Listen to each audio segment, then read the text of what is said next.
तो काल त्यांनी माघार घेतली होती व्यापारी.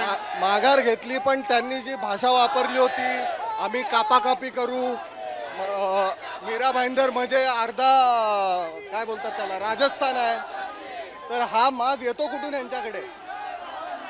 याच्या निषेधात हा मोर्चा आहे आणि मराठी माणसाची एकजूट दाखवण्यासाठी हा मोर्चा आहे. धन्यवाद. मराठी माणसाची एकजूट दाखवण्यासाठी सगळे मराठी बांधव एकत्र आलेले आहेत, एकवटलेले आहेत. कुठेतरी मराठीवरती होणारा अन्याय थांबा यासाठी एकत्र. सर काय सांगाल, तुम्ही बॅनर घेऊन सहभागी झालेला? मराठी माणसासाठी आम्ही उतरले आहोत.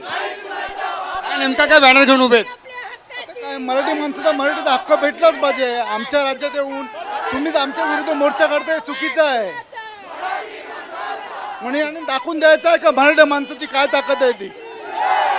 मराठी माणसाची काय ताकद आहे दाखवण्यासाठी सदरचा मोर्चा काढण्यात आलेला आहे. विशेष म्हणजे हा मोर्चा करताना लाखो या ठिकाणी जे काही शेकडो आहेत मराठी बांधव सहभागी झालेले आहेत. या चौकापासून ते भाईंदर किंवा मीरा रोड या ठिकाणच्या सगळेजण व्यापारी असतील, त्यांनी आपली दुकानं जरी बंद केली असली तर दुसरीकडे मात्र मराठी माणूस या ठिकाणी एकवटलेला दिसतोय. मराठी माणसावरती होणारा अन्याय थांबवावा यासाठी सदरचा मोर्चा काढण्यात आलेला आहे. कॅमेरामॅन अरविंदसह Vikas Kate, Saam TV news, Mira road, Thane.